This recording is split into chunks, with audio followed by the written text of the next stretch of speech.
도와드리려고 예, 생각하고 있습니다. 그렇습니다. 예. 자, 오늘 뭐 조국이 네. 영장 실질 심사를 받고 있는데 직권 남용 아니겠어요? 그렇습니다. 예, 구속되겠죠?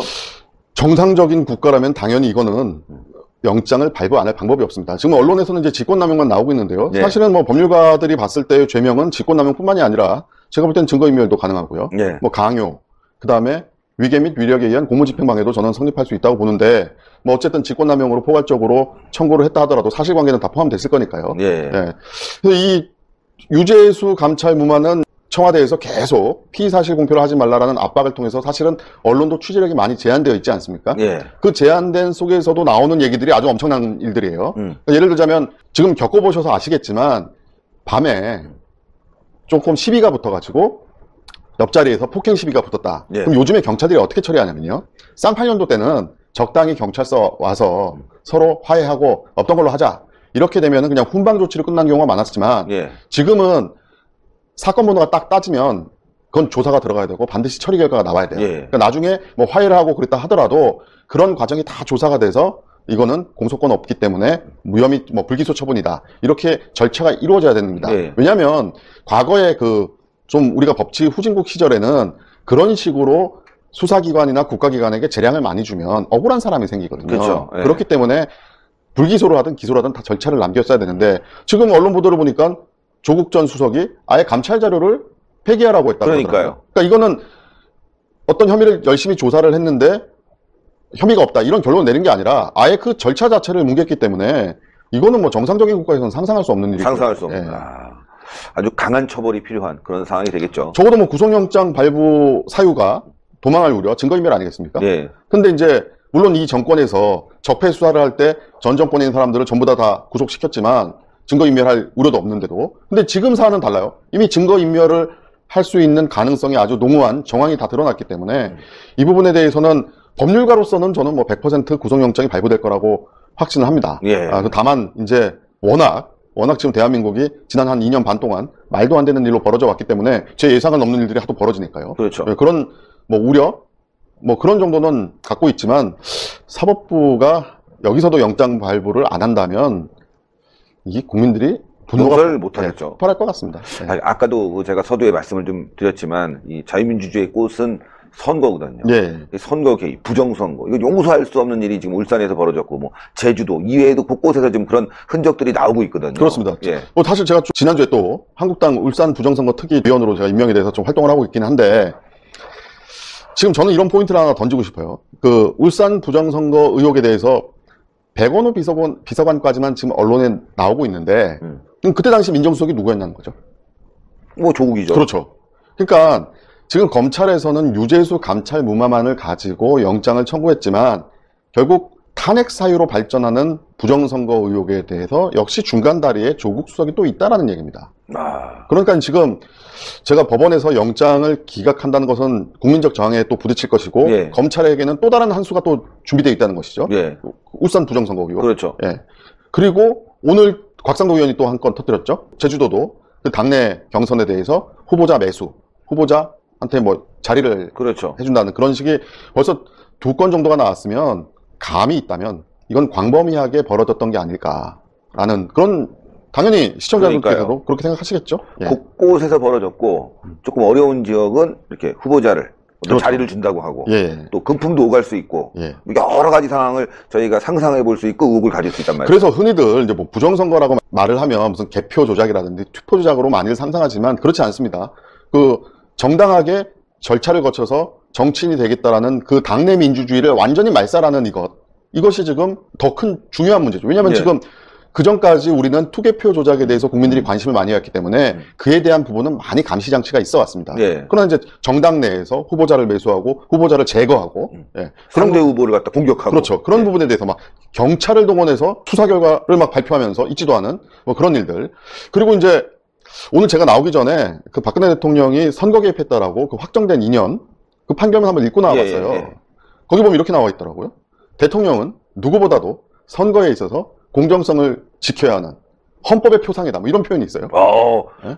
근데 가만히 생각해 보면 중요한 문제군요. 가만히 생각해 보면 박근혜 대통령은 뭐 지시한 건 없어요. 그렇죠. 그냥 뭐 여론조사 그거 보고받았고 그런가 뭐 이렇게 했는데 그 선거 개입이라고 하지 않았습니까? 근데 이 사건은 진짜 개입한 거잖아요. 청와대 비서관이 별동대를 동원해가지고 뭐 그런 얘기 나오고 경찰청장이 갑자기 원래는 계급 정년으로 나가야 될 사람인데 그 사람을 승진을 시키면서 특정 지역에 투입을 하고 미션을 준 거지 그러니까. 네, 그리고 직제도 있지도 않은 비공식 감찰반들이 가고 뭐 이런 완전히 일들이 벌어졌기 때문에 제가 다시 한번 봤어요. 도대체 박근혜 대통령은 도대체 뭐 때문에 2년형을 받았는가.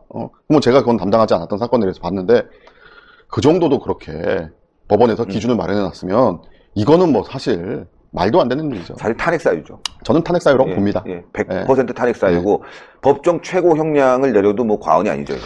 그 뭐 문재인 대통령께서는 뭐 몰랐다고 할 수도 있겠지만 그 대통령이 다 임명하는 겁니다. 그리고 그렇죠. 청와대 비서실이라는 것은 그 법률 규정 자체도 정부조직법에 근거한 딸랑 한 줄에 의해서 대통령이 완전 친정체제로 하는 겁니다. 그러니까 관리 감독의 책임도 일반적인 국가기관하고 달라요. 네. 그거는 완전히 수적으로 보고 있기 때문에 그리고 이 정권 들어서서 소위 말해서 전 정권 사람들 다 기소하고 할 때 청와대 사람들 다 구속 기소할 때 바로 그런 논리로 다 한 겁니다. 묵시적 안 묵적 대통령이 뭐 관여했다. 증거가 없어도 직제상 청와대는 그렇게 돌아가는 거기 때문에 다 공동정범이다. 또 말씀이 나오니까 또 제가 여기서 좀 약간 의문이 드는 게 왜 오늘 조국을 영장 청구하면서 왜 백원우 비서관은 뺐을까? 저도 그게 궁금하거든요. 네. 사실은. 그래서 이제 이거를 정치적인 관점을 빼고 법률가적 시각으로만 해석을 해보면 백원우 비서관이 엄청나게 협조를 해줬다. 검찰 수사 받을 때. 예. 엄청나게 협조를 해줬고 사실상 모든 증거를 뒷받침해줬다라고 생각하는 게 법률가적 시각입니다. 뭐 그 이상으로 만약에 정치적 조국이 다 뒤집어 쓴 거네. 그러면. 아니죠. 이제 뭐 선처를 해주겠다. 백원우 정도는 뭐 약간의 그러니까 선처라는 것이 뭐 기소를 안 했다 이런 수준이 아니라 어느 정도는 그래도 기여한 바가 있으니까 그래도 절차 진행에 있어서는 약간의 배려를 해주지 않았겠는가라는 게 이제 법률가적 시각이고 예. 뭐 정치적으로 해석을 해보면 뭐 무궁무진한 해석이 나올 수 있습니다. 그렇죠. 왜냐하면 조국 영장 기각한다? 그러면 그 다음엔 백원우야. 뭐 이런 식으로 갈 수도 있는 거고. 그 다음 문재인이야. 예. 그리고 아니면 윤석열 총장이 백원우 비서관에 대해서는 아직 내가 청구하지 않겠지만 어떻게 나오는지 한번 보겠어. 계속 수사를 방해할 것이냐.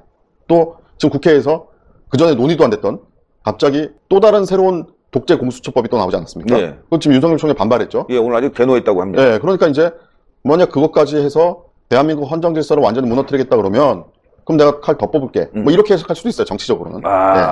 윤석열 칼 진짜로 뽑는다. 그동안 우리가 뭐 칼날을 겨눈다, 뭐 칼날을 뽑았다. 하지만 이제는 진짜로 진검승부가 시작됐다. 그래서 뭐 저는 뭐 개인적으로는 약간 여전히 탐탁지 않은 부분이 있긴 한데요. 지금 짬짬이로 만든 또 다른 이 신독재 공수처법이 통과가 되면 검찰총장이 허수아비입니다. 있을 그렇죠. 이유가 없어요. 있을 이유가 없죠. 아무것도 할 일이 없죠. 아무것도 할 수 있는 게 없습니다. 그리고 대한민국 검사들도 그냥 청와대 감찰반으로 되는 겁니다. 그러네. 일반 국민들이나 조사하고 아주 중요한 것들은 다 가져와. 그렇죠. 기업 하는데 이 기업은 우리랑 친해. 하지마. 이 기업은 나 싫어. 조사해. 일반 국민들하고도 사실은 되게 밀접한 관련이 있습니다. 왜냐면 우리나라 같은 경우는 그 지금 온 국민의 삶 자체가 정치권들의 어떤 말도 안 되는 권력 싸움에 다들 희생이 되고 있는 구조이기 때문에 최근에 뭐 부동산도 보시면 무슨 국가에 월세 내고 살라는 거의 이런 식으로 정책이 나오지 않습니까? 뭐 그렇기 때문에 국민과 관련이 없다고 볼 수 있는 게 하나도 없어요. 다 관련이 되어 있습니다. 그렇죠. 다 관련이 돼 있고 또 그거에 따라서 움직이는 대한민국이기 때문에 이번 사건은 매우 중요하다. 자, 선거법도 한번 얘기해 볼 필요가 있겠는데요. 연동형 비례대표제. 이게 표의 등가성을 많이 해치잖아요. 그렇습니다. 이게 지금 정치적으로는 정의당 등 뭐 민주당 3중대, 4중대들 자리 챙겨주고 궁극적으로는 대한민국 내 자유민주 세력을 대변하는 한국당을 말살시키겠다는 목적으로 나온 건데 이게 법리적으로 보면 아주 희한한 얘기인 게 우리는 이제껏 지역구에 한 표, 그 다음에 정당에 대한 비례대표로 한 표를 하지 않았습니까? 그렇죠. 근데 지금 비례대표의 어떤 퍼센테이지를 일정 수준 이상을 받게 되면 그보다 넘게 지역구 의원이 당선되면 아예 안 주겠다는 거 아닙니까? 말도 안 되는 거 아닌가? 그러면 정당에 대한 비례대표를 던진 그 표는 100% 사표가 돼요. 그렇죠. 사표죠. 근데 헌법재판소가 그 전까지 공직선거법에 대해서 수많은 위헌 판결과 헌법 불합치 판결을 내리면서 일관되게 유지됐던 것은 무엇이냐면 국민들의 표를 함부로 평가절하하지 말라는 게 일관된 논리였습니다. 근데 지금 이 선거법은 국민들이 나는 지역구가 아니라도 당은 이 사람을 밀어서 저기 비례대표를 올리겠다라고 하는 그 의사를 완전히 개무시하는 거죠. 그렇죠. 그럼 이건 아주 기초적인 법리입니다. 기초적인 법리예요. 그러니까는 우리는 모두 보통선거, 평등선거, 직접선거, 비밀선거, 자유선거 5대 원칙을 가지고 있지 않습니까? 이 선거 원칙이 다 그냥 무너지는 겁니다. 아, 이건 정말 나는 분명히 저 심각한 사람한테 문제인데. 투표를 했는데 그 사람은 국회 못 가고, 나는 저 사람한테는 죽어도 안 되겠다 생각해서 다른 당에 투표했는데 그 사람이 가고. 그 사람이 가고. 야, 그럼 내 표가 한 표가 아니게 되는 거죠. 이거 뭐 네. 헌법소원 내면은 당연히 받아들여져야 되는 거 아닙니까? 그래서 참 제가 참 안타까운 게, 지금 원래대로 하면 이제 법률가들이 그런 얘기를 해요. 뭐 이렇게 이슈가 벌어지면 밥 먹으면서도, 아, 형 이거 위헌 아니야? 당연히 위헌이지. 이렇게 되면 실제로 헌법재판소에서 위헌이 나오고 그럽니다. 예. 근데 지금은 헌법재판소에게 그런 신뢰가 있느냐 이거죠. 헌법재판소 구성이라든지 대법원 구성이라든지 지금 문재인 정권 들어서서 거의 뭐 80% 이상을 가지 않았습니까? 그래서 지금 그런 염려 때문에 그래서 내년 선거가 그래서 그렇게 더 절박하다라는 게 이제 제가 요즘 느끼는 감정이죠. 네. 아유, 내년 선거, 뭐, 개헌 저지선, 이것도 중요하지만, 일단 과반을 획득해야지만이 나라를 지킬 수 있다. 예. 우리 방송 전에 이런 얘기 그렇죠. 했잖아요. 그게 예. 지금은 또 상황이 또 많이 바뀌지 않았습니까? 네. 원래는 이제 헌법 개헌 저지선만 갖고 있으면 그래도 대선에서 승부 걸어볼 수 있지 않냐 이렇게 생각을 했지만, 선거법 바꾼 거 한번 보세요. 선거법은 조금 유식한 말로 하자면 실질적인 헌법입니다. 그렇죠. 국가 헌법기관을 구성하는 원리를 규정하는 법률이기 때문에 사실상 헌법의 기능을 갖고 있는데, 지금 과반수를 가지고 헌법의 기능을 무력화시키겠다고 나오잖아요. 그러니까요. 옛날에는 이 정도까지 국회의원들이 생각하지 않았습니다. 아무리 국회의원들이 뭐 국민들이 국회의원이라 그러고 뭐 욕해도 예. 그래도 국회의원들이 이 정도까지 하는 것은 넉풍이 불거나 나 죽는 꼴이다 생각하고 덤비지 않았는데, 지금은 막 막무가내예요. 그러니까 지금 100석 개헌선이 중요한 게 아니라 반드시 과반수를 넘겨야지만 헌법을 지킬 수 있다는 그런 상황이 돌아오는 거죠. 예. 아, 맞아요. 공수처법도 지금 그렇지 않습니까? 예. 그렇죠. 상권 분립에 위배되는 거거든요. 아주 심각한 문제니까, 오죽하면 말이죠. 아주 언론 보도에 대놓고 윤석열 총장이 대노했다 이런 얘기가 나오겠어요. 이거는 저는 좀 이해가 안 가는 게, 그 전에 공수처법을 가지고 윤석열 총장이 그렇게 반발하지 않았는데 그렇죠. 굳이 이렇게 완벽하게 검찰총장과 검사들을 허수아비로 만들어는 이 법원을 또 새로 만들어가지고 검찰과 이제 대놓고 싸우겠다, 네. 이렇게 나가는 게 무슨 생각일까요? 아, 그러니까. 진짜 그야말로 막가자는 얘기일까요? 아마 지금 자기들이 조사받고 있는 사안들 이걸 덮어야 되다 보니까 무리수를 둔 게 아닌가. 그렇습니다. 지금 제가 볼 때는 여론조사가 어떻게 나오든 간에 기저민심은 완전히 돌아서고 있는데, 권력을 가지고 있으면 그런 걸 못 보는 모양입니다. 그러니까요. 예. 어떻게든 빠져나가려고 하고 있지만 쉽지 않을 거다. 예, 우리 국민들이 힘을 모아야 되고요. 광화문에 더 많이 나와야 되고요. 자유한국당이 내년에 과반 이상 200석을 가질 수 있게 우리가 똘똘 뭉쳐야 되겠습니다. 이거 누구 좋고 싶고의 문제가 아니라 뭐 한국당이 좋아서 민주당이 싫어서의 문제가 아니라 대한민국 지키는 그런 상황으로 우리가 만들어야 된다는 거죠. 안 그러면 진짜 나라